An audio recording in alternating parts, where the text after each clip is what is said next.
Hello everyone.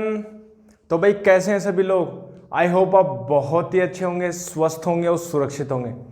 तो भाई I welcome you again on MET physics YouTube channel. Here you get all kind of videos related to physics. और previous lecture में हमने 12th physics में complete discussion कर लिया था इलेक्ट्रिक फ्लक्स के बारे में। ठीक है, मतलब इलेक्ट्रिक फ्लक्स होता क्या है, इलेक्ट्रिक फ्लक्स के बारे में हमने सारा डिस्कशन किया था। और उसी के साथ में हमने आपको बताया था कि गाउस लॉ क्या होता है, गाउस की जो अपने पास जो थ्योरी है, ठीक है, गाउस का जो अपने पास थ्योरम है वो क्या होता है, ठीक है, वो हमने डिस्कशन में लिया था। और आज जो है उसी के आगे हम कंटिन्यू करेंगे, लेकिन आज हम केवल क्वेश्चंस लेंगे। बहुत ही अच्छे अच्छे क्वेश्चंस हैं, आईआईटी लेवल के, जेई लेवल के और अपने पास बोर्ड के एग्जाम के लेवल के क्वेश्चंस हैं। तो अभी स्टार्ट करते हैं। बहुत बढ़िया, मेरा नाम है Amit Kumar and I welcome you again on MET physics. तो स्टार्ट करते हैं भाई। क्या हाल चाल है सभी के, पहले मुझे बता देंगे भाई क्या हाल चाल है। सब बढ़िया, आई होप आप बहुत ही अच्छे होंगे। तो स्टार्ट करते हैं भाई, आगे आ जाएंगे सभी के सभी। चलो भाई स्टार्ट करें। बहुत बढ़िया। तो आज हम क्वेश्चंस लेंगे, केवल आई रिपीट, केवल क्वेश्चंस की हम डिस्कशन में लेंगे। ठीक है, बहुत बढ़िया। तो स्टार्ट करते हैं, चलो ठीक है। And by the way let me check that first of all video is on going और not. So okay, it is all well. So देखिए स्टार्ट करते हैं भाई, आ जाएंगे सभी के सभी। क्वेश्चन देखते हैं। देखिए गाउस का नियम हमने आपको बताया था कि गाउस की थ्योरी क्या होती है, गाउस का जो लॉ क्या होता है। ठीक है, गाउस के जो अपने पास जो थ्योरम है, ठीक है, गाउस का जो नियम है हमने आपको बताया था कि गाउस का नियम ये कहता है कि किसी भी, ठीक है, किसी भी क्लोज्ड सरफेस से, किसी भी इमेजिनरी क्लोज्ड सरफेस से गुजरने वाला, जानने वाला फ्लक्स जो है, ठीक है, जितना भी जो फ्लक्स है किसी क्लोज सरफेस से गुजर रहा है जो फ्लक्स है, वो जो है 1/ε टाइम्स होता है the net charge enclosed in that close surface. ठीक है, जितना भी नेट चार्ज उस क्लोज सरफेस के अंदर है उसका सम, अलजेब्रिक सम इनटू 1/ε के इक्वल होता है।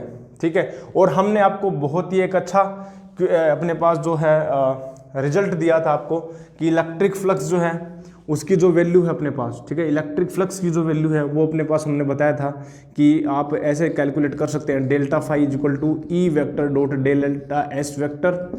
ये अपने पास कब है, ये जब है जब इलेक्ट्रिक फील्ड जो है यूनिफॉर्म इलेक्ट्रिक फील्ड हो। ठीक है ना, यूनिफॉर्म इलेक्ट्रिक फील्ड हो। And what about non uniform electric field, non uniform electric field जब हो तो नॉन यूनिफॉर्म इलेक्ट्रिक फील्ड में हम बताते हैं ई vector dot D S vector. ठीक है, नॉन यूनिफॉर्म इलेक्ट्रिक फील्ड में। और जब क्लोज सरफेस हो तो हम एक बबल लगा देते हैं। तो ये अपने पास बहुत ही अच्छा एग्जांपल है। साथ ही साथ हम बताएंगे कि जो इलेक्ट्रिक फ्लक्स है वो स्केलर क्वांटिटी होती है। ठीक है, चलिए स्टार्ट करते हैं क्वेश्चंस का डिस्कशन। ठीक है, तो देखिए फर्स्ट जो क्वेश्चन एक बहुत ही सिंपल सा क्वेश्चन है। जैसे आपसे पूछ ले कि इलेक्ट्रिक फ्लक्स जो है किसी पॉइंट चार्ज से, जैसे हम बात करें एक अच्छा सा टॉपिक, पहले क्वेश्चन से हम बात करें, what is the electric flux, what is the electric flux, ठीक है, passing through, what is the electric flux, ठीक है, what is the electric flux due to a point charge, due to a point charge.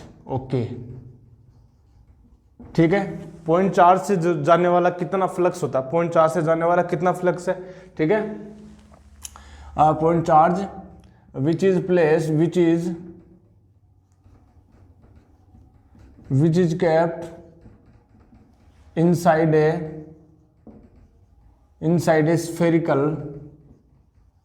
spherical surface। जैसे हम बात करें, मान लो कि ये कोई पॉइंट चार्ज है। ठीक है, ये अपने पास कोई एक पॉइंट चार्ज क्यों दे दिया आपसे, और आपको ये बोल दिया कि ये जो है किसी क्लोज्ड सरफेस, ठीक है, क्लोज सरफेस के अंदर एनक्लोज्ड है, क्लोज सरफेस के अंदर एनक्लोज्ड है। ठीक है, और ये जो है एक स्फेरिकल सरफेस है। ठीक है, जिसकी अपने पास जो रेडियस है वो कैपिटल आर ले लेते हैं। तो इससे गुजरने वाला जो फ्लक्स कितना होगा, इस सरफेस से गुजरने वाला फ्लक्स कितना होगा। ठीक है, तो वही बात भाई, किसी भी क्लोज सरफेस से गुजरने वाला यदि फ्लक्स आपको निकालना है, आपको यदि निकालना है कि इस सरफेस से गुजरने वाला कितना फ्लक्स है, तो सिंपल सी आप बात करेंगे किसी भी क्लोज सरफेस से गुजरने वाला जो फ्लक्स होता है, अभी हमने आपको बताया था कि गाउस का जो प्रीवियस लेक्चर में जो हमने बताया था कि गाउस की थ्योरम क्या कहती है, गाउस की थ्योरम में कहती है किसी भी सरफेस से, क्लोज सरफेस से, बंद सरफेस से गुजरने वाला जो नेट फ्लक्स है, यानी net flux is equal to E vector dot ds vector is equal to ये सरफेस है और ये होता है इसके अंदर एनक्लोज चार्ज और अपॉन में एप्सिलॉन नॉट। ठीक है, अब बात करें हमें ये निकालना फाइनेट, तो सिंपल सी बात है भाई, फाइनेट जो है इसके अंदर कितना चार्ज एनक्लोज्ड है, प्लस क्यू चार्ज है ओनली, तो हम बात करेंगे यहाँ पर तो प्लस क्यू चार्ज है और अपॉन में एप्सिलॉन नॉट, ये अपने पास हो जाएगा आंसर। ठीक है, ये अपने पास आंसर हो जाएगा। अब मान लो कि प्लस क्यू चार्ज की बजाय यदि आपके पास ये होता है कि प्लस 2q चार्ज होता, ठीक है, और ये प्लस 2q चार्ज होता तो क्या वैल्यू आती, तो इस सरफेस के अंदर जो चार्ज है वो प्लस 2q है, तो मैं यहां पर कर दूंगा प्लस का 2q, सिंपल, जो भी चार्ज एनक्लोज है। अच्छा सर क्या बताओ कि ये जो 2q जो चार्ज है क्या ये पोजीशन पर डिपेंड करता है, मतलब इसकी यदि प्लस 2q सेंटर पर रखा हुआ है, यदि प्लस 2q यहां पर रखा जाए तो या यहां रखा जाए तो कहां किसी भी अलग अलग पोजीशन के ऊपर रख दें तो क्या पोजीशन से अफेक्टेड होता है क्या फ्लक्स, तो it is not stated in the Gauss theorem.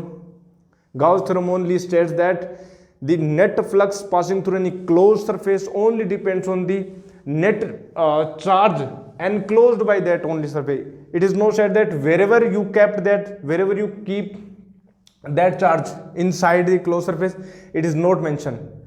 तो हम क्या कहेंगे कि सिंपल भैया चार्ज तो प्लस 2q ही एनक्लोज्ड है, तो प्लस 2q है तो प्लस 2q अपना एप्सिलॉन हो जाएगा। अब मान लो कि यहां पर माइनस 2q और होता, माइनस 2q और होता तो क्या कहेंगे, तो हम कहेंगे भैया प्लस 2q है और माइनस 2q है तो टोटल चार्ज कितना हो गया 0, तो टोटल चार्ज जब 0 हो गया तो इससे गुजरने वाला जो नेट फ्लक्स है, नेट फ्लक्स की बात कर रहा हूं, नेट फ्लक्स क्या हो जाएगा 0 हो जाएगा, नेट फ्लक्स क्या हो जाएगा 0, क्योंकि चार्ज एनक्लोज्ड क्या है, चार्ज एनक्लोज्ड 0 है तो 0 है तो फाइनेट भी कितना हो जाएगा 0 हो जाएगा।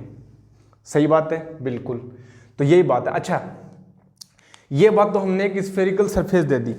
अब आपसे यदि मैं ये पूछूं यदि मैं आपसे ये पूछूं कि ये जो स्फेरिकल सरफेस है, स्फेरिकल सरफेस नहीं दे रखी आपको ये दे रखा है कोई रैंडम सरफेस, आर्बिट्रेरी सरफेस आपसे ये दे रखी है, ठीक है, तो कितना होगा। अब इस सिचुएशन में क्या होगा, तो हम कहेंगे कि है तो क्लोज्ड सरफेस ना, ठीक है, शेप क्या है, साइज क्या है, डोंट केयर, ठीक है, हमें तो ये देखना है कि ये अपने पास क्लोज सरफेस है कि नहीं है। क्लोज सरफेस है, बिल्कुल है क्लोज सरफेस है तो इसके अंदर टोटल चार्ज देख लो 0 है, अभी भी 0 हो गया, प्लस 2q है तो अपने पास कितना हो जाएगा प्लस का 2q आंसर हो जाएगा, सिंपल। ठीक है, एक पॉइंट चार्ज के कारण हमने देखा, सही बात है, बिल्कुल ठीक है, इतना हुआ, ठीक है, बिल्कुल। अब आगे देखते हैं, ये तो अपने पास एक था जब एक पॉइंट चार्ज दे दिया जाए। अब देखिए, अब कोई आपसे पूछ ले कि एक क्वेश्चन हम करेंगे, बहुत ही अच्छा आया वो क्वेश्चन है, let me check that what kind of that question. So question ये है, ठीक है, क्वेश्चन अपने पास ये दे रखा है, बिल्कुल क्वेश्चन हमारे पास देखिए ये दे रखा है, क्वेश्चन देखिए, ठीक है, क्वेश्चन ये है कि मान लो, ठीक है, मान लो कि अपने पास जो क्वेश्चन ये कुछ इस प्रकार से, देखो ये अपने पास है प्लस क्यू चार्ज, ठीक है, ये अपने पास है प्लस क्यू चार्ज, सही है, बिल्कुल। अब यहां से देखो, यहां से आर डिस्टेंस के ऊपर देखो, ध्यान देना जरा, आर डिस्टेंस के ऊपर अपने पास कोई एक अपने पास एक ये सरफेस रखी हुई है, ये वाली कुछ इस प्रकार से सरफेस रखी हुई है, ये कुछ इस प्रकार से, ठीक है, ये कुछ इस प्रकार से अपने पास एक सरफेस रखी हुई है, ऐसे एक सर्कुलर डिस्क अपने पास सरफेस इस प्रकार से रखी हुई है, और आपसे क्वेश्चन ये पूछा हुआ है, ठीक है, आपसे क्वेश्चन ये पूछा हुआ है, मान लो कि इसकी जो रेडियस है वो कैपिटल आर है, ठीक है, ये कैपिटल आर है, और आपसे ये पूछा है कि what is the flux passing through the disc, what is the flux passing through the disc, तो ये क्वेश्चन है, what is the flux passing through the disc. अब आपसे ये पूछ लिया जाए, what will be your answer? Check this question again. तो आप कहोगे सर ये कैसे आ गया, इसको कैसे करें, इसमें तो कोई क्लोज सरफेस दे ही नहीं रखी, इसमें तो कोई क्लोज सरफेस दे ही नहीं रखी, अब इसमें फ्लक्स कैसे गुजरेगा? देखो ये प्लस क्यू चार्ज है, एक पॉइंट चार्ज के कारण जो इलेक्ट्रिक फील्ड लाइंस है वो चारों ओर से अपने पास 3 डायमेंशन में होती है, ठीक है, चारों ओर से निकलेंगे ऐसे, यहां से सारी ओर से निकलेंगी। तो कुछ इलेक्ट्रिक फील्ड लाइंस जो है अपने पास इस सरफेस से भी पास होंगी, होंगी कि नहीं होंगी? बिल्कुल होंगी। कैसे?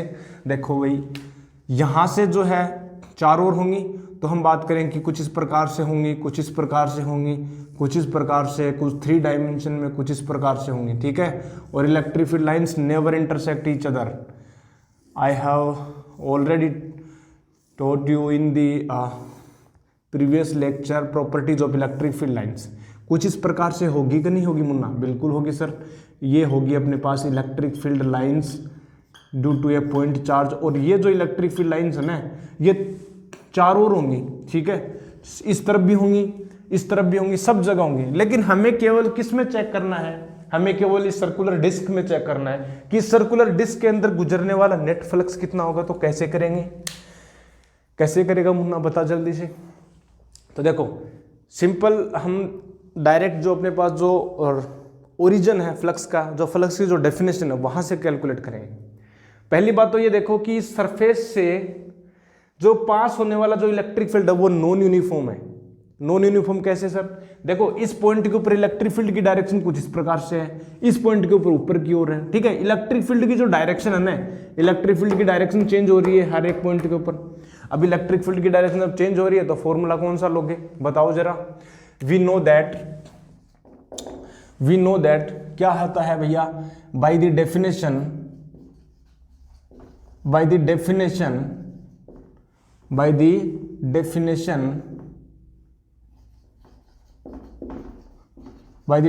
Of electric flux. क्या होते हैं भाई इलेक्ट्रिक फ्लक्स की डेफिनेशन क्या होती है, बताना जरा। देखो हमें पता है कि जो फ्लक्स जो होता है किसी क्लोज्ड सरफेस से, ये होता है E vector dot ds vector. Closed surface से होता है कि नहीं होता? जब अपने पास क्लोज्ड सरफेस दे रखी हो, क्लोज्ड सरफेस से गुजरने वाला फ्लक्स। और यदि वो सरफेस ओपन हो तो हम इसको सिंपल ऐसे लिख देते हैं भैया, नॉन यूनिफॉर्म के केस में, ठीक है। ओपन सरफेस कर देते हैं, नहीं कर देते? बिल्कुल कर देते हैं सर। आई एग्री सर, बिल्कुल कर देते हैं। हमारे पास ये क्लोज सरफेस नहीं है, केवल ओपन सरफेस है। तो ओपन सरफेस है तो हम ये वाला फॉर्मूला यूज में ले लेंगे। और नॉन यूनिफॉर्म है, ठीक है। ये कब है ये फॉर्मूला यूज? ये फॉर्मूला तब यूज है जब अपने पास नॉन यूनिफॉर्म इलेक्ट्रिक फील्ड दे रखा हो। नॉन यूनिफॉर्म इलेक्ट्रिक फील्ड जब दे रखा हो तो अपने पास ये वाला फॉर्मूला यूज में लेंगे। इस सिचुएशन में ओपन सरफेस है तो यहां पर ये वाला लेंगे। अब देखना जरा कैसे लेते हैं। E vector dot ds vector, एक छोटा सा ds एलिमेंट से गुजरने वाला फ्लक्स, ठीक है, गुजरने वाला flux. Okay, first of all check me video that on going और नॉट। ओके, तो देखो, हाँ देखो हो क्या रहा है, सिचुएशन देखो यहां पर क्या हो रही है। मेरे को चेक करना है कि इस डिस्क से कितना फ्लक्स गुजर रहा है। तो मैं क्या करता हूं, एक अल्पांश लेता हूं मैं, ठीक है, एक छोटा छोटा अपने पास ds एलिमेंट लेंगे। तो देखो सिचुएशन क्या है, सिचुएशन कुछ इस प्रकार से देखो, ये अपने पास क्या दे रखा है, डिस्क दे रखा है, ठीक है। ये अपने पास दे रखे डिस्क कुछ इस प्रकार से, ठीक है। ये अपने पास दे रखी है कुछ डिस्क इस प्रकार से, अपने पास डिस्क दे रखी है, ठीक है। और यहां से अपने को दे रखा है r डिस्टेंस के ऊपर ये प्लस क्यू चार्ज दे रखा है, ठीक है। ये प्लस क्यू चार्ज दे रखा है। अब देखो इस डिस्क को ध्यान दीजिएगा, इस डिस्क को क्या मैं एक पतली पतली छोटी छोटी स्ट्रिप जो अपने पास जो रिंग्स हैं उन रिंग से बना हुआ मान सकता हूं क्या, ठीक है। मतलब ये जो डिस्क है एक सर्कुलर, जो अपने पास, मेरे पास है भी नहीं कुछ सर्कुलर थिंग, ठीक है, कोई सर्कुलर अपने पास है, कोई अपने पास ये है प्लेट है, डिस्क है, उस डिस्क को छोटी छोटी रिंग के रूप में मैं मान सकता हूं। कैसे? देखो हम कैसे करेंगे, देखो मेरे को देखो यहाँ से देखो, देखो मैं क्या करता हूँ, छोटी छोटी रिंग की तरह मान लेता हूँ। सपोज करो कि यहाँ से जो है, ठीक है, यहाँ से जो अपने पास कुछ एक छोटा सा मैंने एक रिंग को मैंने स्ट्रिप काट ली इस रिंग की, समझ रहे हो, समझ रहे हो क्या? देखो ये एक रिंग की तरह मैंने एक बहुत ही अपने पास dx चौड़ाई की, ठीक है, dx विड्थ की मैंने एक रिंग काट ली। और जब मैं इस रिंग की मैं रिपीटेशन कर दूंगा, एक दूसरे के ऊपर मैं इस रिंग की रिपीटेशन कर दूंगा, तो ये जो रिंग्स आपस में जुड़ जुड़ कर ऐड हो कर एक बना लेंगी अपने पास, क्या बना लेंगे, ये सर्कुलर प्लेट बना लेगी, डिस्क बना लेगी। तो मैं क्या करता हूँ, देखो यहाँ से अक्स डिस्ट अपने पास, ठीक है, यहाँ से ये सेंटर पॉइंट है, सेंटर पॉइंट से लेंगे, सेंटर पॉइंट से अक्स डिस्टेंस पर जाकर, ठीक है, ये हमने रैंडम ले लिया, कोई बड़ी बात नहीं, कोई भी ले सकते हो। ये अपने पास हो गया dx विड्थ की अपने पास एक रिंग काट ली, ठीक है, dx की रिंग काट ली। अब इस dx की पतली सी स्ट्रिप है, ये एक एलिमेंट का काम करेगी इस डिस्क के लिए, इस डिस्क के लिए एक पतला सा जो अपने पास जो स्ट्रिप है ये एलिमेंट का काम करेगी। और हम जो है इस एलिमेंट से गुजरने वाला इलेक्ट्रिक फ्लक्स निकालेंगे पहले, ठीक है, इस रिंग से अपने पास गुजरने वाला फ्लक्स निकालेंगे। कैसे? देखो पहले तो एक बात बताओ मेरे को, यहां से जो है, ठीक है, इस रिंग में इलेक्ट्रिक फील्ड किस तरफ होगा? देखो ये जो है, देखो यहां से मैं बात करूं कि जो यहां से गुजरने वाली जो इलेक्ट्रिक फील्ड लाइन है, ठीक है, इलेक्ट्रिक फील्ड जो है अपने पास एक स्ट्रेट लाइन में चलेगी, ठीक है, इलेक्ट्रिक फील्ड लाइन तो इस प्रकार से चलेगी। और यहां से जो इलेक्ट्रिक फील्ड होगा कुछ इस प्रकार से पास होगा इलेक्ट्रिक फील्ड, यानी ये होगा ई वेक्टर। होगा कि नहीं होगा? बिल्कुल होगा, ऐसी तो पास होगी है कोई एक स्ट्रिप, इस स्ट्रिप से इलेक्ट्रिक फील्ड इस तरफ होगा। अच्छा, एरिया एलिमेंट जो है हमने बताया था कि जो एरिया की वेक्टर होता है, एक प्लेनर एरिया वेक्टर होता है, उसकी जो डायरेक्शन है वो प्लेन के नॉर्मल होती है, ठीक है, प्लेन के नॉर्मल होती है। तो इस स्ट्रिप के नॉर्मल अपने पास क्या होगा? एरिया वेक्टर होगा। कैसे? देखो इसके परपेंडिकुलर जो है वो होगा अपने पास ds वेक्टर। होगा कि नहीं होगा भैया? अरे समझ रहे हो क्या? नहीं समझ रहे ना तुम नहीं समझ रहे ना?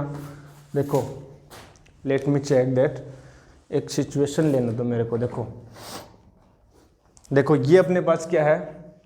प्लेन है, ठीक है, इस प्लेन के परपेंडिकुलर नॉर्मल जो होगा, नॉर्मल तो अपने पास ds वेक्टर हो जाएगा, ठीक है, और इस तरफ रेडियल डायरेक्शन में वो हो जाएगा इलेक्ट्रिक फील्ड। और इनके बीच का एंगल मैं मान लेता हूँ थीटा, ठीक है, इनके बीच का एंगल क्या मान लेता हूँ मैं? थीटा मान लेता हूँ। तो जब ये एंगल थीटा तो ये वाला भी एंगल क्या होगा? थीटा, ठीक है, इस प्रकार से। अब देखो जरा, यदि मैं बात करूँ यहाँ से फाई जो होगा, यदि मैं इसको आगे अपने पास डॉट प्रोडक्ट सोल्व करें तो E D S cos theta, E D S कोस थीटा, ठीक है, ये फ्लक्स हमें निकालना है। अब देखो यहाँ से यदि मैं बात करूँ इलेक्ट्रिक फील्ड, ये तो ये अपने पास क्या है? ये मैग्नीट्यूड है, ये भी क्या है? मैग्नीट्यूड है, ये थीटा। अब एक बात बताओ, इस रिंग के ऊपर कहीं पर भी आप इलेक्ट्रिक फील्ड ले लो, उसका मैग्नीट्यूड कांस्टेंट है। कैसे? देखो ये अक्स है, ये आर है, ये डिस्टेंस कितनी हुई? ये होगी r square plus x square. और इलेक्ट्रिक फील्ड की जो वैल्यू है, इलेक्ट्रिक फील्ड, ठीक है, ई जो होगा वो कितना होगा? ठीक है, अपने पास इस के क्यू अपॉन आर स्क्वायर, मतलब मैं बोलूंगा q upon 4 pi epsilon naught, और आर स्क्वायर बोलेंगे तो यहाँ पर हो जाएगा r square plus x square. ये हो जाएगा अपने पास इलेक्ट्रिक फील्ड, और ये हर जगह कांस्टेंट होगा। इस एक रिंग है, उस रिंग में हर एक पॉइंट के ऊपर जो है इलेक्ट्रिक फील्ड कांस्टेंट होगा। कहीं पर भी ले लो आप, यदि आप यहाँ पर लोगे, ठीक है, जैसे मैं बोलूँ कि यहाँ पर आपने देखा तो यहाँ पर भी ये डिस्टेंस तो सेम ही होगी, कुछ इस प्रकार से घूमेगी, ठीक है। ये जो अपने पास जो ये जो distance under root r square plus x square, यदि मैं यहाँ से इस लाइन को जो है, यदि मैं यहाँ से ऐड करूँ, यहाँ से ऐड करूँ, इस टोटल रिंग के चारों ओर इसकी सरकमफेरेंस के ऊपर मैं कहीं पर भी इसको अटैच करूँ तो सब जगह फिक्स ही तो होगी under root r square plus x square. तो इस सब जगह फिक्स है, तो ये ई की वैल्यू फिक्स है। ds कितना है भैया? ds की वैल्यू बताओ। ds जो हो गया, ds इस रिंग का एरिया कितना होगा? तो एरिया जो अपने पास हो गया लेंथ इनटू विड्थ, तो लेंथ कितनी है भैया? लेंथ बताना। सरकमफेरेंस कितनी है पहले बात तो, ठीक है, तो लेंथ कितनी है? लेंथ अपने पास हो जाएगी, देखो इसकी सरकमफेरेंस कितनी है? 2 पाई आर, मतलब 2 पाई एक्स, ठीक है। तो ds जो हो जाएगा अपने पास हो जाएगा 2 पाई एक्स, और इसकी विड्थ कितनी है? dx हो गया। और कोस थीटा कितना हो जाएगा, कोस थीटा तो अपने पास देख ही सकते हैं यहाँ से, ठीक है, बेस अपॉन हाइपोटेन्यूज, तो बेस कितना है r, और ये हो जाएगा अंडर रूट में x square plus are square. तो ये जो तीनों वैल्यू हैं यहाँ पर मैं पुट कर दूंगा तो अपने पास फ्लक्स आ जाएगा। देखना जरा कुछ इस प्रकार से हो जाएगा। ई की वैल्यू यदि मैं पुट करूँगा तो मैं बोलूँगा भैया Q upon 4 pi epsilon naught, चलो बहुत बढ़िया, r square plus x square, यानी ये हो गया r square plus x square.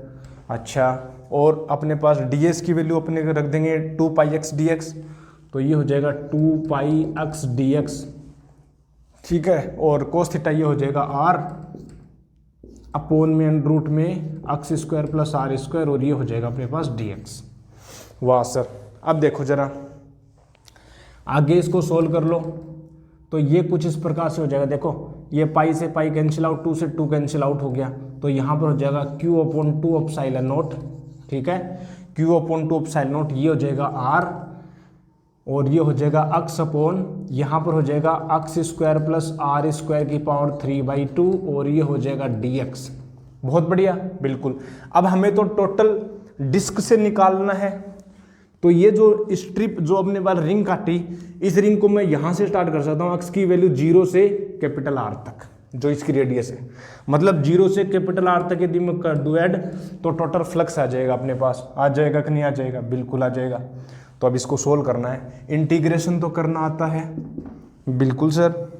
तो देखो Q, ठीक है, R तो कांस्टेंट है तो QR हो गया, और 2 एप्सिलॉन नॉट हमने बाहर ले लिया, ये आ जाएगा अपने पास x upon x square plus अपने पास आर स्क्वायर की पावर 3/2, और ये हो गया dx, और ये हो गया लिमिट 0 to r। अब देखो इसको कैसे सोल्व करेंगे, इसको कैसे सोल्व करेंगे, देखो सिंपल सी बात है, आप जो है इंटीग्रेशन के लिए x square plus are square को हम क्या मान लेते हैं, टी स्क्वायर, एक अनदर वेरिएबल ले लेते हैं, ठीक है, ये हो जाएगा 2x dx differentiation 2t dt, ठीक है, x dx हो गया t dt, बहुत बढ़िया, सही है।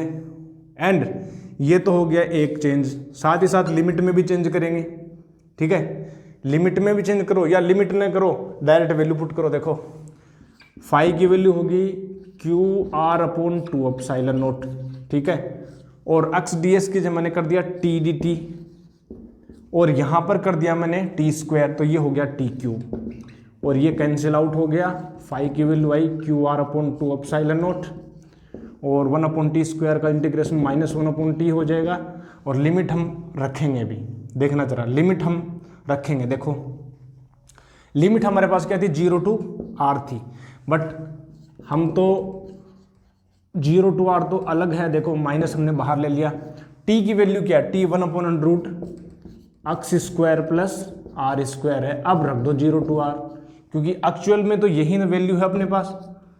अब देखो जब हम इसको सोल्व करेंगे आगे तो क्या होगा, फाई की जो वैल्यू होगी QR अपॉन 2 एप्सिलॉन नॉट, ठीक है, बिल्कुल सर, ओके जी सर, ठीक है जी सर। अब देखो R रखो, R रखोगे तो क्या आएगा, R रखो, अच्छा माइनस भी तो चल रहा है ना, बिल्कुल चल रहा है, और यहाँ पर जब आप R रखोगे तो 1 अपॉन अंडर रूट में, ठीक है, ये हो जाएगा r square plus are square, और माइनस का 1 अपॉन में R हो जाएगा, ठीक है, बिल्कुल हो जाएगा। अब R को तुम मल्टीप्लाई कर दो अंदर, और माइनस को भी मल्टीप्लाई कर दो अंदर, तो फाई की वैल्यू आ जाएगी Q upon 2 epsilon naught 1 minus 1 upon under root में, और R यहाँ पर हो जाएगा मल्टीप्लाई, और अंडर रूट में are square plus are square. ये जो है आंसर हो जाएगा, और बहुत ही स्टैंडर्ड अपने पास आंसर होगा इसका, ठीक है, कुछ इस प्रकार से ये आंसर होगा अपने पास। तो हमें कैसे निकाला हमने इस क्वेश्चन को, हमने क्वेश्चन को डायरेक्ट निकाला ये वाला फॉर्मूला लगा करके, ई vector dot D S vector, ठीक है, ओपन सरफेस है, उस ओपन सरफेस से गुजरने वाला जो नेट फ्लक्स है ई वेक्टर डॉट डी एस, जो है इंटीग्रेशन से हम निकालेंगे जब भी नॉन यूनिफॉर्म इलेक्ट्रिक फील्ड दे रखा हो तो ये वाली अप्रोच हम निकालेंगे, ठीक है। अब एक बात बताऊं, बहुत ही शानदार, बहुत ही अच्छी, इस क्वेश्चन को मैं एक अलग तरीके से भी कर सकता हूं, है ना शानदार, एक अलग तरीके से भी कर सकते हैं। कौन सा तरीका अभी बताएंगे, सॉलिड एंगल वाला तरीका, ठीक है। पहले इसको नोट करेंगे, नोट करो जल्दी से इसको, फिर बताते हैं आपको।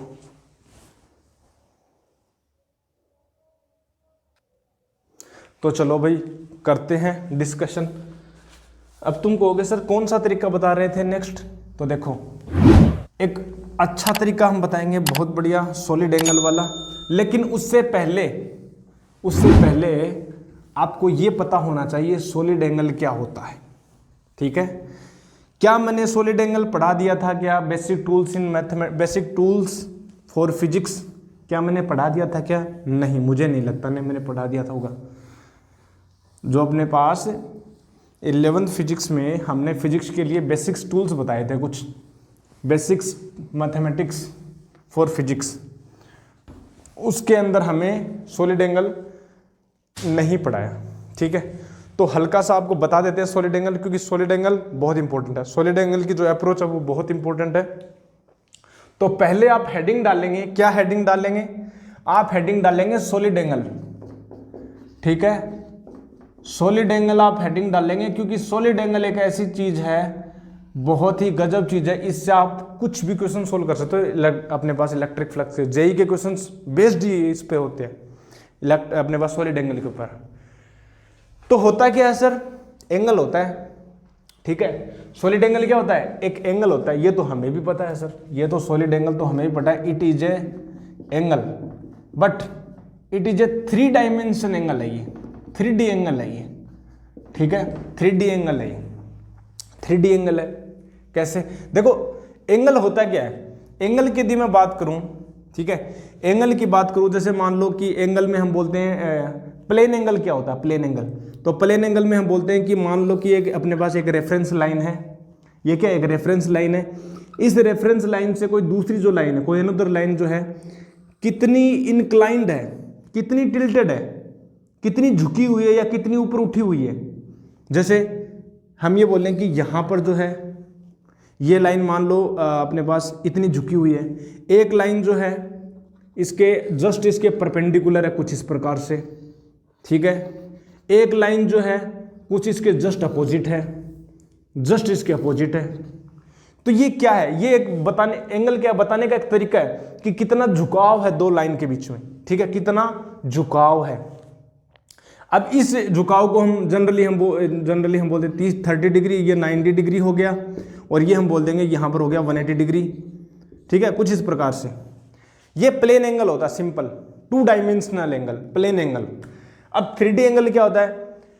3D एंगल में हम बात करें, ठीक है, 3D एंगल की हम बात करें तो 3D एंगल में जैसे हम बात करें होता क्या है, देखो आपने कभी कोन वाली आइसक्रीम खाई है? कोन, सर हमें कौन देता है कोन, ठीक है, कोई बात नहीं बच्चा, मेरे को भी कोई नहीं देता, चलो हम यहाँ पर खा लेते हैं, इमेजिनरी कोन हम खाएंगे। देखो कई बार कोन जो है, आप अगली बार आप मुझे कॉल करना, ठीक है, मैं खिलाऊंगा आपको कोन, हम दोनों मिलकर खाएंगे। देखो होता क्या है, कोन की जो आइसक्रीम है आपने देखी होगी ना, कुछ इस प्रकार से होती है, जोकर की टोपी वो तो देखी होगी ना, जोकर तो है ना, जोकर तो देखी होगी। ये जोकर के जो टोपी है वो आपने कुछ इस प्रकार से देखा होगा, कोन, ठीक है, कुछ इस प्रकार से देखा होगा ना। अरे ये 3D शेप की होती है, कुछ इस प्रकार से होती है कि नहीं होती? बिल्कुल। और ये कोई इसका वर्टेक्स होता है, ये क्या होता है? इसका वर्टेक्स होता है, ये पॉइंट P मान लो। अब एक बात बताऊं तुमको बहुत ही शानदार, ये जो एरिया है ना, ये एरिया इस प्रकार से, ठीक है, इस एरिया की जितनी भी अपने पास जो पेरीफेरी है, इस पेरीफेरी का प्रत्येक लाइन इसको जोड़ दो, यहीं जोड़ते हैं ना, ऐसे तो जुड़ी रहती है ये। अरे जुड़ी रहती है कि नहीं रहती? बिल्कुल रहती है सर, ये क्या बता रहे हो आप, ये तो जुड़ी होती है बिल्कुल। और एक अपने पास एक स्पेस बनता है, इसके अंदर एक 3 डायमेंशनल स्पेस बनता है ऐसे। अगर इसको हम पकड़ कर ऐसे देखें तो अंदर से खोखली होती है एक तरह से, ठीक है, एक स्पेस बनता है, एक रीजन बनता है, ठीक है। और वो जो स्पेस है ना, उस स्पेस को ही हम 3D एंगल बोल देते हैं। मतलब ये जो स्पेस है ना, देखो इस स्पेस को हम बोल देंगे ये वाला, ठीक है, ये जो सरफेस है ना, ये सरफेस इस पॉइंट के ऊपर इसको पॉइंट जोड़े तो ये जो रीजन बनता है ना, इस रीजन को हम बोल देते हैं ओमेगा से, ठीक है, इस रीजन को हम बोल देते हैं ओमेगा से। और ये जो होता है अपने पास सॉलिड एंगल होता है, इसको बोल देते हैं हम ओमेगा से, ठीक है, ओमेगा से सॉलिड एंगल, ठीक है, ओमेगा हम इसको रिप्रेजेंट कर देते हैं, ये सॉलिड एंगल होता है, इसी को हम सॉलिड एंगल बोलते हैं, रीजन को। अच्छा ये बात है, बिल्कुल। तो हम क्या बोल देंगे, सॉलिड एंगल क्या होता है? सॉलिड एंगल हम ये बोलेंगे जब भी कोई सरफेस, उस सरफेस की एक एरिया है, एक एरिया एलिमेंट ले लो या कोई सरफेस ले लो, उस सरफेस की पेरीफेरी से किसी पॉइंट को जोड़ दो, ठीक है, प्रत्येक पेरीफेरी के प्रत्येक पॉइंट को उस पॉइंट से जोड़ दो।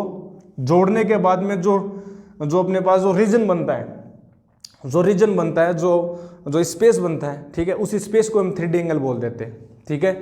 तो हम बात कर सकते हैं इसकी, जैसे और एक जनरल वे में आप बात बताएं आपको कि जैसे मान लो कोई एक सरफेस है, कुछ इस प्रकार से अपने पास एक सरफेस दे दी आपको, ठीक है, कुछ इस प्रकार से एक सरफेस दे दी, कुछ इस प्रकार से ये सरफेस दे दी आपको, ठीक है, ये कुछ इस प्रकार से सरफेस है, ठीक है, रैंडम कोई जनरल सरफेस लिए मैंने, ठीक है, कुछ इस प्रकार से, समझ रहे हो, देख रहे हो, देखो कुछ इस प्रकार से ये सरफेस है, ठीक है, ये 2 डायमेंशनल इस प्रकार से सरफेस है ये, ठीक है, और ये कुछ इस प्रकार से लोकेटेड है ऐसे, ठीक है। तो ये जो है किसी पॉइंट के ऊपर सॉलिड एंगल बनाएगी। कैसे, देखो ये कोई पॉइंट ले लिया मैंने यहां से, ये कोई पॉइंट ले लिया मैंने P, इसके ऊपर सॉलिड एंगल बना रही है, क्या बना रही है, सॉलिड एंगल बना रही है। कैसे, सॉलिड एंगल की जो फॉर्मेशन करेंगे तो हम क्या करेंगे, इसकी पेरीफेरी के प्रत्येक पॉइंट को, ठीक है, उसको मीट करेंगे हम पॉइंट P से हम मिला देंगे, ठीक है, इसकी पेरीफेरी के से प्रत्येक पॉइंट को P वर्टेक्स से हम जोड़ देंगे। जोड़ दिया, जोड़ दो भाई, ऐसे जोड़ दिया हमने, पेरीफेरी के प्रत्येक पॉइंट को जो है P से जोड़ दिया, ऐसे जोड़ दिया भाई, वाह जी वाह सर। इसके यहाँ से ये वाली सरफेस को भी हमने जोड़ दिया, और जोड़ने के बाद में जो है ना, जोड़ने के बाद में एक रीजन बनेगा आपके पास कुछ इस प्रकार से, कुछ इस प्रकार से ये रीजन बना अपने पास, बना कि नहीं बना, ये रीजन बना अपने पास, ठीक है। इस सरफेस को या इस रीजन को ही हम सॉलिड एंगल से रिप्रेजेंट करते हैं। किससे रिप्रेजेंट करते हैं, सॉलिड एंगल से। देखो प्लेन एंगल में तो सिंपल हम बात कर देते हैं कि ये जो एरिया जो है, ठीक है, कितना ये वाली लाइन इस एरिया से कितना परसेप्ट कर रही है, 2 डायमेंशन है, ये 2 डायमेंशन है। और इसी में यदि हम 3 डायमेंशन एरिया की बात करते हैं तो यहां पर जो होगा उसको हम बोलेंगे ओमेगा, सॉलिड एंगल, ठीक है, समझ रहे हो क्या, बिल्कुल। तो ये होता है अपने पास सॉलिड एंगल की कॉन्सेप्ट। अब इसका मीनिंग क्या होता है, क्या यूजफुल होता है, देखो यूजफुल तो बहुत होता है। प्लेन एंगल क्या यूज होता है, प्लेन एंगल का क्या यूजेज क्या है, देखो पहली बात तो सॉलिड एंगल के हम लिख सकते हैं, ठीक है, तो हम ये बोल देंगे इट इज ए, देखो क्या लिख सकते हैं, ठीक है, इसकी डेफिनेशन हम देखें अच्छे से, ठीक है, इसकी यदि हम डेफिनेशन देखें तो हम ये बात कर सकते हैं भाई, ठीक है, क्या लिख सकते हो इसके बारे में बोल सकते हैं, ठीक है, व्हेनेवर, ठीक है,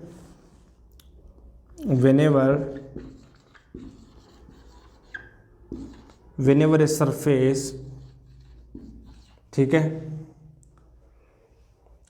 when we, ऐसे लिखो चलो ऐसे लिखो, when we join the points of periphery of, ठीक है, periphery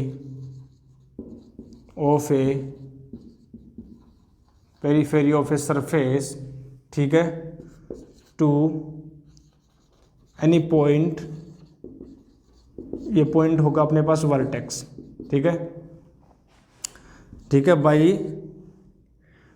बाई लाइंस, ठीक है, straight lines, by straight line बोल सको, ठीक है, by straight lines, then there is a formation of region, there is a formation of space, and that is denoted by solid angle, ठीक है, solid angle जिसको हम बोलते हैं ओमेगा। अब सॉलिड एंगल है तो जैसे प्लेन एंगल है, प्लेन एंगल की यूनिट क्या होती है, रेडियन, तो इसकी क्या होती है, इसकी होती है स्टेरेडियन। क्या होती है, स्टेरेडियन। आपको पता है ये कॉम्प्लीमेंट्री यूनिट्स हैं, ठीक है, कॉम्प्लीमेंट्री यूनिट्स हैं, तो ठीक है, इसकी स्टेरेडियन यूनिट होती है, सही है। अच्छा लिख लेंगे जल्दी से, फिर हम बताते हैं कि इसके यूजेस क्या है, यूज क्या है इसका। देखो यूज क्या है अभी बताते हैं आपको, यूज क्या होता है, जल्दी से इसको नोट करो, ठीक है। देखो अब बताएंगे आगे।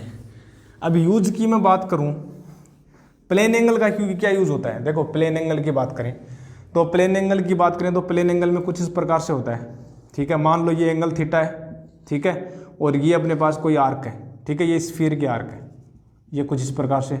तो आपसे यदि मैं बात कर दूं कि ये मान लो रेडियस आर है, ठीक है, ये सेंटर ओ है, तो मैं पूछ लूं आपसे कि ये जो एल है लेंथ, ये लेंथ कितनी होगी, ये आर्क लेंथ कितनी होगी। यदि आपको थीटा पता है ना, यदि आपको थीटा पता है तो तुम आर्क बता सकते हो क्या। यदि आपको थीटा पता है तो इस आर्क लेंथ बता सकते हो, बिल्कुल। तुम क्या कहोगे, तुम कहोगे कि जो आर्क लेंथ है एल जो है वो हो जाएगी आर इंटू थीटा। होती है कि नहीं होती, बिल्कुल होती है, बिल्कुल होती है। अब एक बात बताओ, यदि मैं एक स्फीयर ले लूं, ठीक है, यदि मैं एक स्फीयर ले लूं कुछ इस प्रकार से, यदि मैं कुछ एक स्फीयर ले लूं और मैं आपसे कुछ एक बात कर लूं कि ये जो ये अपने पास एक सरफेस है, आपसे यदि मैं बात कर लूं कि ये एक सरफेस है कुछ इस प्रकार से, ये एक सरफेस है, और मैं आपसे बात कर दूं कि ये सेंटर है, ठीक है, और आपसे मैं ये बोल दूं कि ये जो है रेडियस आर है, ठीक है, और ये एक रीजन है 3D रीजन, ठीक है। अब आपसे मैं ये पूछूं कि ये जो एरिया जो सरफेस, ये आर पता है आपको, यदि, और ये अपने पास क्या है सॉलिड एंगल ओमेगा है। यदि आपको सॉलिड एंगल पता है ना, यदि आपको सॉलिड एंगल पता है तो आप बहुत कुछ बता सकते हो। देखो जब आपको सॉलिड एंगल पता है तो in same analogy like plane angle we also write as जो होगा वो होगा ओमेगा, ठीक है। जैसे एल जो होता है आर्क लेंथ जो है, आर्क लेंथ जो है वो रिलेटेड होती है प्लेन एंगल से, l is equal to r into theta. तो जो एरिया है एस जो है वो रिलेटेड होगा सॉलिड एंगल से, वो होगा ओमेगा इंटू, देखो यहाँ पर है मीटर, लेंथ की यूनिट क्या होती है मीटर, तो रेडियस की भी क्या होगी मीटर, क्योंकि ये तो कॉम्प्लीमेंट्री यूनिट्स होती हैं, कॉम्प्लीमेंट्री फिजिकल क्वांटिटीज हैं ये तो, ठीक है। फंडामेंटल थोड़ा ना है, नहीं ड्राइव्ड है, ये अलग से यूनिट होती हैं। 11th फिजिक्स में हमने आपको बता रखा है, यूनिट वाले चैप्टर में, फर्स्ट चैप्टर में जाकर चेकआउट कर सकते हैं, ठीक है। तो यहाँ से देखो ये एरिया है और ये अपने पास होगा आर स्क्वायर, क्यों, क्योंकि ये देखो मीटर स्क्वायर, इसकी यूनिट क्या होती है मीटर स्क्वायर, तो यहाँ पर भी क्या होना चाहिए मीटर स्क्वायर होना चाहिए।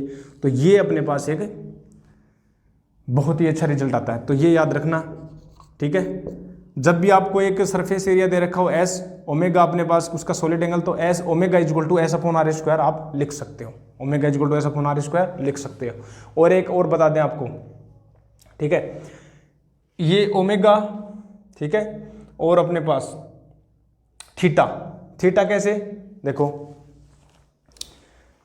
इसको इरेज कर रहे हैं, इसको भी इरेज कर रहे हैं, ठीक है।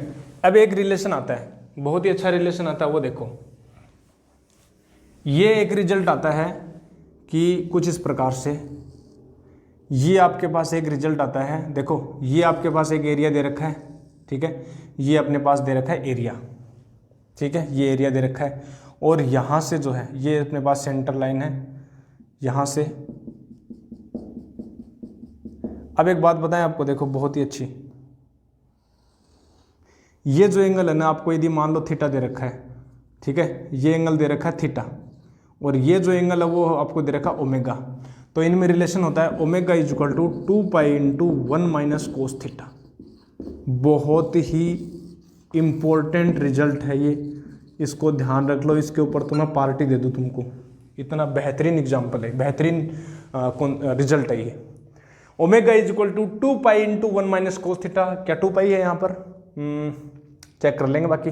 Omega is equal to 2 pi into 1 minus cos theta, ठीक है, omega is equal to 2 pi into 1 minus cos theta, बहुत ही बेहतरीन एग्जाम्पल है। इसी से हम क्वेश्चन को सोल्व करेंगे, इसी कॉन्सेप्ट से हम इस क्वेश्चन को सोल्व करेंगे। Omega is equal to 2 pi into 1 minus cos theta से ही हम इसको सोल्व करेंगे। ध्यान देना, ये जो फॉर्मूला है इसी से हम इसको सोल्व करेंगे। अल्टरनेट जो मेथड हम बता रहे थे ना, उससे पहले हम सॉलिड एंगल को पढ़ रहे हैं, तो यहीं से हम सोल्व करेंगे। ये आया कैसे सर, इसका डेरिवेशन क्या होगा, करा दें, करा दें क्या इसका डेरिवेशन, चलो तुम कहते हो तो करा देते हैं। चलो पहले इसको नोट कर लो एक बार जल्दी से, और फिर हम इसका ये जो है डेरिवेशन, इसका डेरिवेशन करेंगे। ठीक है, हो गया, बहुत बढ़िया। ये बेसिक्स चल रहा है भैया। सॉलिड एंगल की बात करें, देखो इसमें होता क्या है, omega is equal to 2 pi into 1 minus cos theta. इसको हम ड्राइव करेंगे, लिख लेते हैं omega is equal to 2 pi into 1 minus cos theta. ठीक है, और अपने पास एक रिजल्ट और भी आया था, एस जो होता है ओमेगा इंटू आर स्क्वायर। ये आया था कि नहीं आया था? बिल्कुल आया था। अब देखो जरा, पहले हम क्या करते हैं, एक स्फीयर लेते हैं, ये इजी लेते हैं, इजी। ठीक है, अपने पास एक, ठीक है, इजी अपने पास एक स्ट्रक्चर ले लेते हैं स्फीयर की। ठीक है, इसी को हम लेकर सोल्व कर लेंगे। देखो अब मैं बात करूं कि ये अपने पास हो गया सेंटर पॉइंट। अब देखो एक छोटा सा मैं क्या लेता हूं, एक एरिया लेता हूं, ध्यान देना जरा, ये हमने ले लिया एरिया। अब मैं कोई आपसे मैं पूछ लूं कि यदि मेरे पास इस एरिया की वैल्यू आ गई तो नीचे वाला जो अपने पास जो मेन जो रिजल्ट है वो हम इसको यहां से हम ओमेगा से फाइंड आउट कर लेंगे। लेकिन पहले ये एरिया भी तो आए एस, मतलब ये जो एरिया हमें कैलकुलेट करना है, एस जो है हमें कैलकुलेट करना है। कैसे करेंगे सर? देखो वही तो बताएंगे हम आपको, वही तो हम बताएंगे। ये एंगल थीटा दे रखा है, ठीक है, और ये अपने पास क्या है, ओमेगा। चलो थीटा को यहाँ लिख लो, ये एंगल थीटा है और ये क्या दे रखा है, ओमेगा दे रखा है। देखो कैसे करेंगे एरिया को, इस एरिया की कैलकुलेशन करेंगे, कैसे करेंगे एस से। देखो पहले हम एक बात बताते हैं आपको, इसको बाहर निकालो आप। यदि मैं आपसे ये बोलूं कि ये अपने पास एक ये है कुछ इस प्रकार सरफेस, इसी को हम जूम आउट कर रहे हैं, बाहर निकाल रहे हैं। ठीक है, मान लो कि इसको हमने बाहर निकाल लिया। ठीक है, इसको हमने बाहर निकाल लिया, ये है इस प्रकार से। ठीक है, इसको वापस से बनाते हैं यार, बहुत ज़्यादा वो हो गया।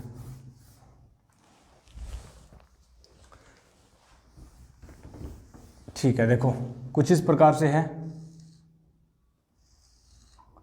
इस प्रकार से है। देखो ये अपने पास हो गया, ये आपकी बन गई कोन। हमें निकालना है इसका एरिया, ये वाला एरिया नहीं हमें निकालना है। ठीक है, ये वाला हमें एरिया निकालना है। ठीक है, और एक बात बता दूं आपको, ये जो है ये प्लेन नहीं है, ये इस प्रकार से कर्व्ड है ये। ठीक है, ये कर्व्ड है, ऐसे है, ये ध्यान देना है, ये बहुत इंपॉर्टेंट है। ये अपने पास ऐसे प्लेन एरिया नहीं है, ये एक प्लेन सीट नहीं है, ऐसे नहीं है कि ये प्लेन है, ये प्लेन नहीं है, ये ऐसे कर्व्ड है। ठीक है, समझ रहे हो? ये कुछ इस प्रकार से ऐसे है, ये कुछ इस प्रकार से है, ये समझ रहे हो? कुछ इस प्रकार से ऐसे है ये, हमें ये निकालना है। तो हम कैसे निकालें? देखो ये टोटल एंगल कितना है, थीटा। हम क्या करते हैं, यहाँ से जो है एक फाई एंगल के ऊपर, एक फाई एंगल के ऊपर जो है हम यहाँ से क्या करेंगे, एक स्मॉल वही करेंगे। एरिया हमने पहले निकाला था ना इसमें, तो हम क्या करेंगे कि यहाँ से जो है एक्स डिस्टेंस पर जा करके एक स्ट्रिप निकाल लेंगे, ये कुछ इस प्रकार से, ये हम निकालेंगे, समझ रहे हो? ये वाला। ठीक है, यहाँ से, और ये एंगल हम मान लेते हैं फाई। क्या मान लेते हैं? Phi angle. और ये जो dx, मान लो यहाँ से ये x डिस्टेंस है और dx की इसकी अपने पास विड्थ है, तो ये जो एंगल है वो d फाई हो गया। समझ रहे हो क्या? ये एंगल हो गया d फाई। ठीक है, ये फाई हो गया, ये d फाई हो गया। सही है, चलो बहुत बढ़िया।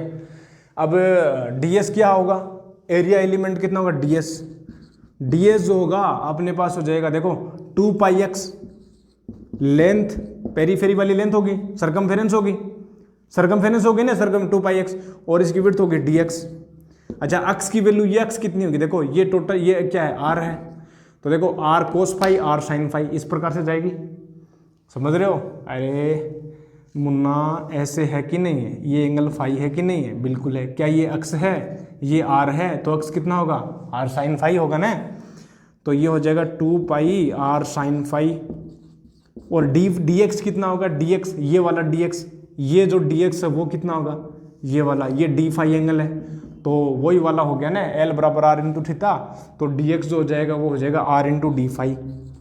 होगा कि नहीं होगा? बिल्कुल होगा। तो 2 pi r square sine phi d phi होगा कि नहीं होगा? बिल्कुल होगा। ये ds होगा कि नहीं होगा? बिल्कुल होगा। मैं टोटल निकालना है एरिया, तो मैं इसका इंटीग्रेशन कर दूंगा, तो टोटल एरिया निकालना, तो मैं इसका इंटीग्रेशन कर दूंगा, मतलब 2 पाई आर स्क्वायर मेरे पास बाहर आ जाएगा, साइन फाई का इंटीग्रेशन माइनस का कोस फाई हो जाएगा, फाई की जो लिमिट है वो 0 to थीटा हो जाएगी। तो एस जो हो जाएगा मेरे पास हो गया 2 पाई आर स्क्वायर, ठीक है, ये हो जाएगा cos theta minus cos zero की वैल्यू 1, यानी 1 माइनस कोस थीटा आंसर। अब ये तो एरिया आया, क्या है, एस आया। अब बाय द डेफिनेशन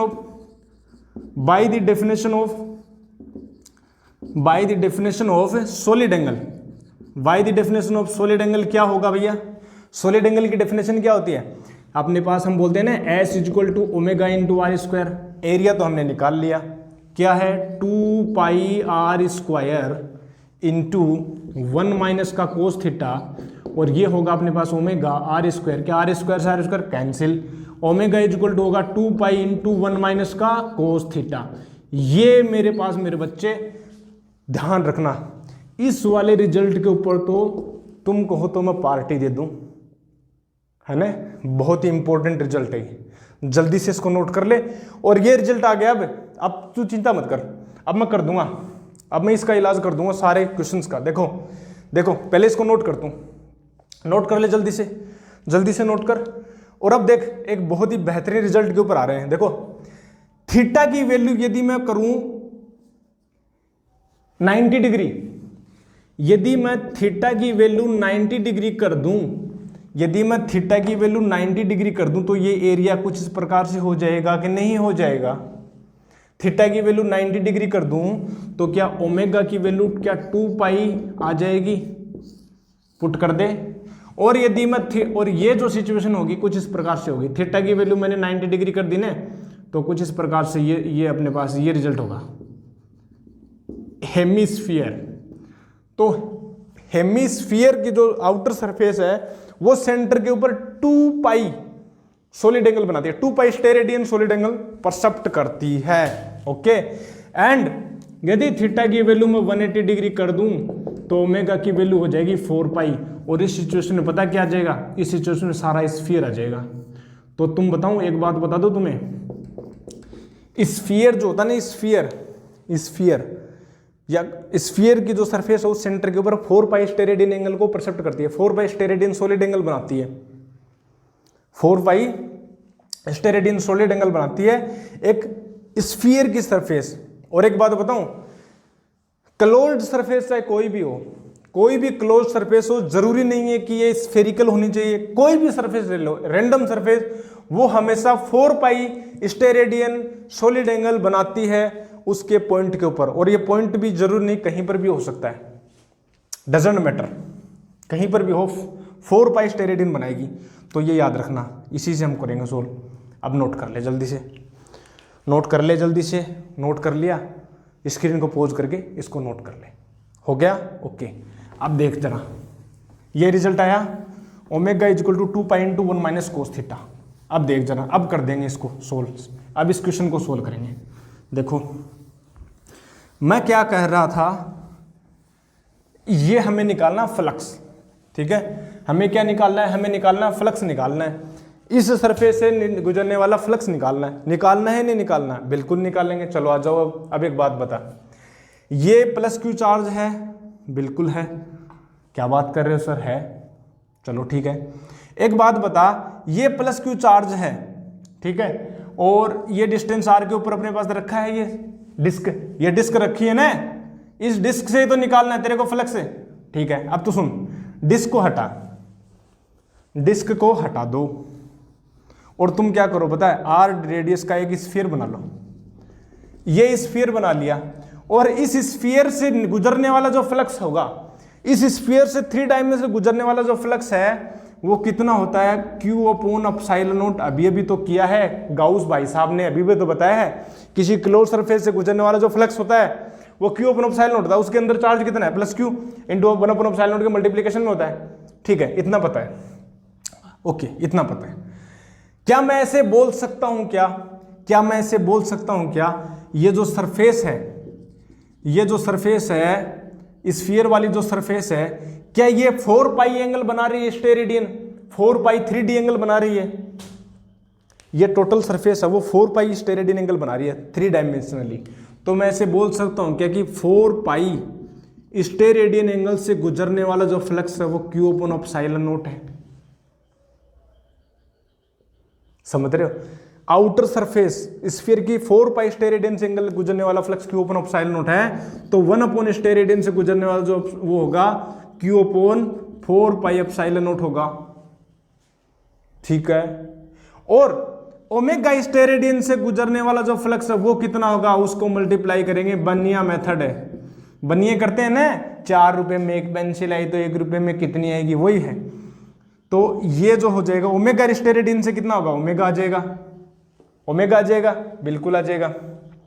और ओमेगा इस सिचुएशन में कितना होगा, यहां पर इसको सोल्व करें तो Q upon 4 pi epsilon naught, और ये जो हो जाएगा ना वो हो जाएगा 2 pi into 1 minus cos theta. पता है ये कैंसिल हो गया, और पता है Q upon 2 epsilon naught into 1 minus cos theta आ गया। अब ये वाला रिजल्ट नहीं, इस रिजल्ट के ऊपर वापस से मैं पार्टी कर सकता हूँ। इतना बेहतरीन रिजल्ट है, इतना बेहतरीन रिजल्ट है, ये बहुत ही इंपॉर्टेंट है।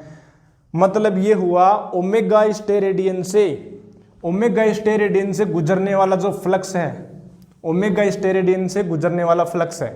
जैसे मैं बोलूँ ये प्लस क्यू है, और मान लो ओमेगा स्टेरेडियन कुछ इस प्रकार से बना रहा है, ये सरफेस है, ये सरफेस है, ठीक है, ये सरफेस है, और कुछ इस प्रकार से ये एंगल थीटा होगा, ये होगा ओमेगा, होगा कि नहीं होगा, बिल्कुल।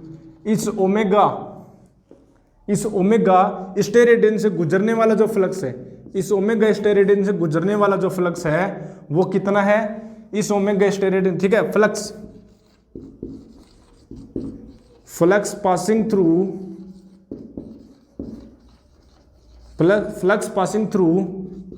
द सरफेस, ठीक है, which makes omega steradian solid angle कितना है, फाई जो होगा वो होगा Q upon 2 epsilon naught into 1 minus का कोस थीटा। बस हो गया काम, ये वाला है रिजल्ट, ये याद रख ले इसको। अब देख इस क्वेश्चन को सोल्व कर देंगे, बहुत ज़्यादा खींच दिया आपको समझाने के चक्कर में। अब देखो, ठीक है, ये हो गया। क्या करे बच्चा, आदत है ना थोड़ा सा डीप में जाने की, तो वही है। देखो अब आपको बताऊंगा, देखो एक बात बताई, इसके ऊपर हमें निकालना है ना, निकालना। चलो ये आपको क्वेश्चन में दे रखा था कि ये अपने पास आर है और ये प्लस क्यू चार्ज है। अब एक बात बता, यहाँ से जो है ये जो सरफेस है, ये वाला एंगल कितना बना रहा है, थीटा एंगल बना रहा है, बना रहा है नहीं बना रहा, बिल्कुल बना रहा है। और ये टोटल एंगल कितना होगा, सॉलिड एंगल, 3 डायमेंशन में ये होगा सॉलिड एंगल, होगा कि नहीं होगा। इसकी पेरीफेरी से जोड़ देंगे तो प्रत्येक पॉइंट को बिल्कुल जोड़ देंगे। तो यहाँ से गुजरने वाला जो फ्लक्स होगा, फाई की वैल्यू होगी वो होगी Q upon 2 epsilon naught into 1 minus का कोस थीटा। अब कोस थीटा की वैल्यू रखनी है और कुछ नहीं करना तेरे को, और कुछ भी नहीं करना तेरे को। 1 माइनस कोस थीटा कितना हो जाएगा, कोस थीटा, ये थीटा तो निकाल सकता है ना, इतना तो कर देगा ना तू कष्ट। ये होगी अपने पास इसकी रेडियस आर, कोस थीटा कितना हो जाएगा, बेस अपॉन हाइपोटेन्यूज, तो बेस है आर और हाइपोटेन्यूज जो हो जाएगा वो जाएगा r square plus capital R square. और यही रिजल्ट था जो हमने सोल्व किया था, यही रिजल्ट था। ये अल्टरनेट हो जाएगा, ये इजी है। वैसे हमने जो प्रोसेस से किया वो थोड़ा लेंदी है, ये इजी है direct. Q upon 2 epsilon into 1 minus cos theta, और ओमेगा जो अपने पास सॉलिड एंगल बन रहा है, उस सॉलिड एंगल से गुजरने वाला जो फ्लक्स हो जाएगा वो हो जाएगा Q upon 2 epsilon into 1 minus cos theta. Cos theta की वैल्यू हमने पुट कर दी, सिंपल, बहुत बढ़िया हो गया नोट। चलो इजी है, 2 मेथड हमने आपको बता दिए थे, अभी बता दिए हैं इस क्वेश्चन के, और आई होप समझ में आ गया होगा। ठीक है, नहीं आया तो कमेंट सेक्शन में मुझसे पूछ लेना भाई, ठीक है। कॉल भी कर सकते हैं, इंस्टाग्राम के ऊपर मुझे फॉलो कर सकते हैं, फेसबुक के ऊपर मुझे रिक्वेस्ट भेज सकते हैं, कोई भी हो डाउट, ठीक है, आप मुझसे पूछ सकते हैं डायरेक्ट। तो ये हो गया, नोट कर लिया, बहुत बढ़िया। चलो ये अपने पास हो गया। अच्छा, ऐसा ही क्वेश्चन यदि आपसे ऐसे बोल दिया जाए तो देखो, इसी में यदि बहुत बार क्वेश्चन आ जाता है, देखो ऐसा क्वेश्चन आ जाए तो let me first of all refill the marker and then we will start ahead. चलो करते हैं, ये हो गया अपना फिलिंग वाला प्रोसेस। अब देखो, यदि आपसे ऐसे पूछ ले कि यहाँ पर आपको चार्ज दे दिया, एक प्लस क्यू चार्ज दे दिया, ठीक है, और यहाँ से आर डिस्टेंस के ऊपर है, ये वाली सरफेस दे दी आपको, ठीक है, ये वाली सरफेस दे दी आपसे, 2 डायमेंशन सरफेस दे दी, और इतनी ही डिस्टेंस आर पर, ठीक है, इतनी ही डिस्टेंस आर के ऊपर एक चार्ज दे दिया माइनस क्यू चार्ज। क्या दे दिया? माइनस क्यू चार्ज दे दिया। अब यहां से गुजरने वाला फ्लक्स पूछे, इस सरफेस से गुजरने वाला फ्लक्स पूछे आपसे, तो तुम क्या कहोगे? तुम कहोगे सर प्लस क्यू से गुजरने वाला फ्लक्स कुछ इस प्रकार से गुजरेगा। गुजरेगा कि नहीं गुजरेगा? बिल्कुल गुजरेगा। और तुम कहोगे सर माइनस क्यू पर जो है, माइनस क्यू पर जो फील्ड लाइन है वो इनफाइनाइट से आती है और ऐसे, मतलब ऐसे इनफाइनाइट से आती हुई हैं और माइनस क्यू पर मिलती हैं, तो यहां से आएंगी और यहां से मिल जाएंगी इस प्रकार से।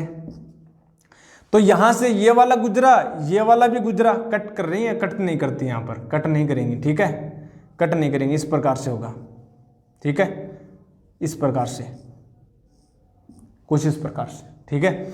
तो यहां से अब तुम कहोगे सर ये जो है वो ऐड होगा, मतलब इसके कारण फ्लक्स और इसके कारण फ्लक्स ऐड होगा। अब देखो प्लस क्यू के कारण जो यहां से गुजरने वाला जो नेट फ्लक्स होगा वो होगा प्लस क्यू के कारण प्लस और फाइव माइनस क्यू के कारण। अब ये स्केलर क्वांटिटी है, फ्लक्स क्या है? स्केलर क्वांटिटी है। No need to consider the direction of electric field lines, ठीक है, डायरेक्ट आप ऐड कर सकते हैं। और आप डायरेक्ट ऐड कैसे करोगे? डायरेक्ट आप ऐड ऐसे करोगे, प्लस क्यू से तो हमने अभी भी देखा ही है, क्यू अपॉन 2 ऑफ साइल नोट, ठीक है, और अपने पास क्या आया था 1 minus R upon under root में are square plus are square plus capital R square, ऐसे ही तो आया था, बिल्कुल।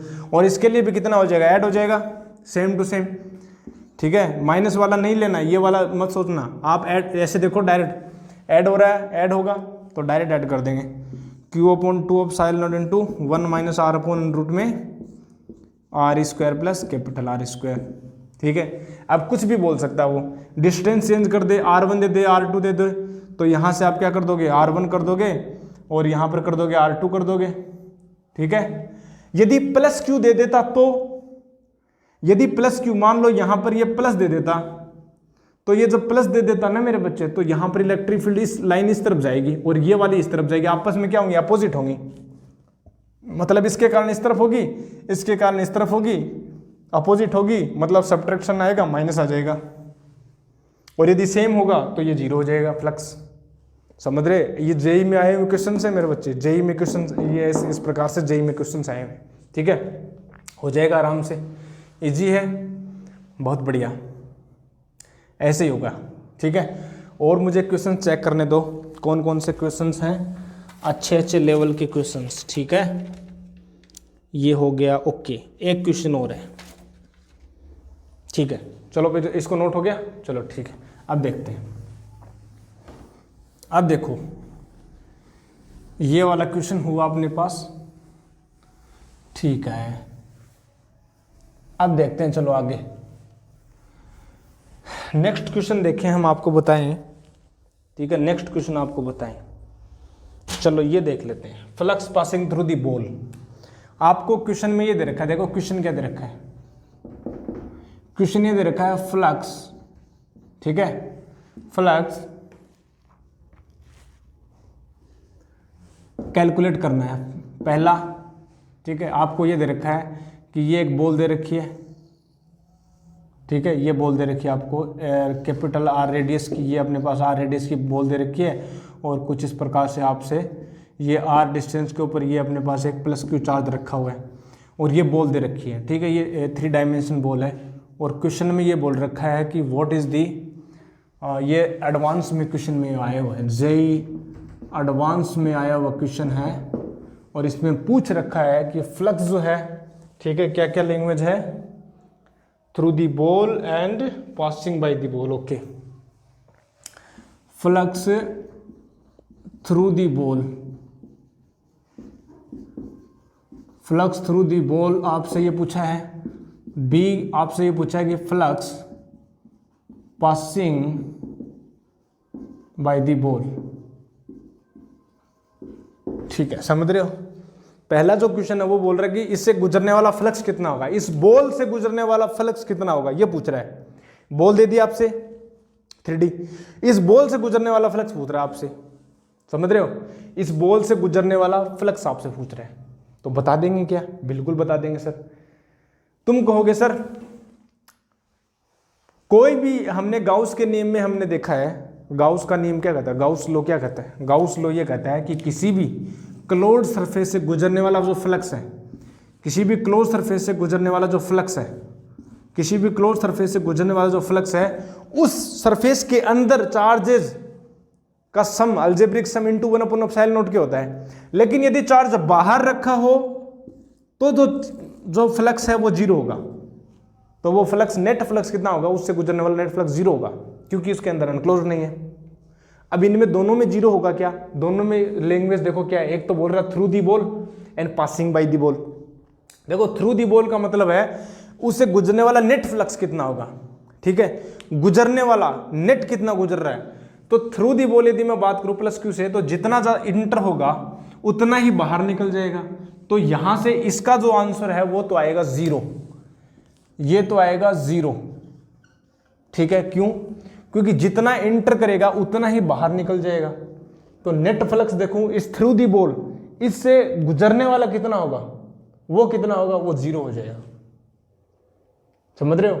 लेकिन अब ये क्या है, ये बोल रहा है कितना पास कर रहा है। पास का मतलब लैंग्वेज का ध्यान दो, पासिंग का मतलब ये है, देखो यहां से इलेक्ट्रिक फील्ड लाइन जाएंगी कि नहीं जाएंगी, बिल्कुल इस प्रकार से जाएंगी। देखो ये कुछ इस प्रकार से, ठीक है, ये कुछ इस प्रकार से जाएंगी, यहां से अटैच होती है, इस प्रकार से जाएंगी कि नहीं जाएंगी, कुछ इस प्रकार से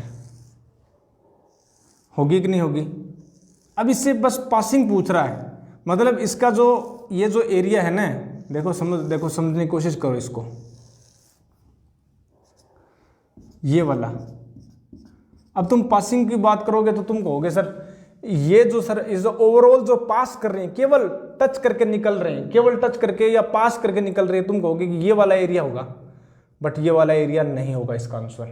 तुम कहोगे सर यही वाला तो आंसर हो जाएगा, तुम कहोगे इसका यही तो आंसर हो जाएगा, Q/2ε0 × 1 माइनस ये वाला r डिस्टेंस के ऊपर रखा हुआ है, यहाँ से जो है एरिया यही तो पास कर रहा है, इतने एरिया से तो पास कर रहे हैं ना, पासिंग यही पूछ रहे।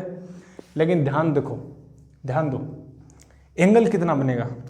देखो यहाँ से टच कर रही है ना, यहाँ से टच कर रही है, और ये जो है यहाँ से आपको इसको मिलाओ, एक बार मिला दिया, और ये वाला अपने पास यहाँ पर मिला, ये एंगल कितना है, थीटा है, और ये टोटल कितना है, सॉलिड एंगल होगा, ये होगा अपने पास ओमेगा, और ये होगा थीटा। अब देखो थीटा कितना एंगल, ये हो गया 90, देखो ये आर है, ये कितना होगा, देखो ये वाली जो होगी, ये वाली ये कितनी होगी, r² - r²। अब देखना जरा, ध्यान दो, अब लगाओ तुम फ्लक्स वाला, फाई वाला जो है, फाई जो होगा वो होगा Q/2ε0 × 1 माइनस कोस थीटा, होगा कि नहीं होगा, बिल्कुल होगा। तो फाई की वैल्यू हम निकालेंगे, तो Q/2ε0 × 1 माइनस कोस थीटा, अब देखो कितना होगा,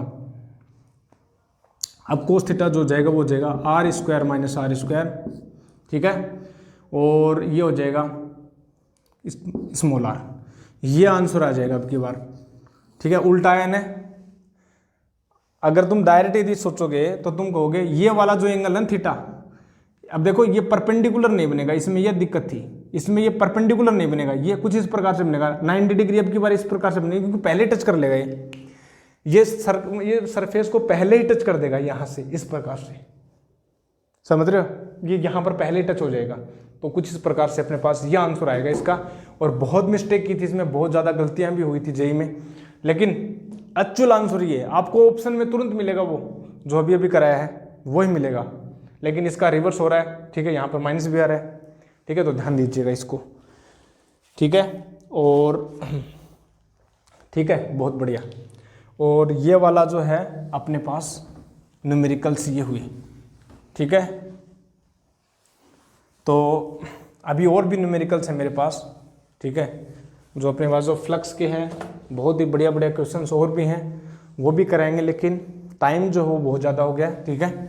तो आपसे बाकी के जो क्वेश्चंस हैं वो जो डिस्कशन है वो बाद में नेक्स्ट लेक्चर में ले लेंगे, ठीक है। अदरवाइज लेंथ जो वो ज़्यादा हो जाएगी, और क्वेश्चंस और भी हैं, फ्लक्स के बहुत आए हुए क्वेश्चंस, वो हम कर लेंगे बाद में, ठीक है। ओके, तो मैं मिलता हूँ आपको नेक्स्ट लेक्चर में। तब तक के लिए क्या करना है, stay healthy, stay happy, keep taking liquid diet, do more and more outdoor activities, and I will meet you next lecture. तब तक के लिए stay healthy, stay happy and all the best.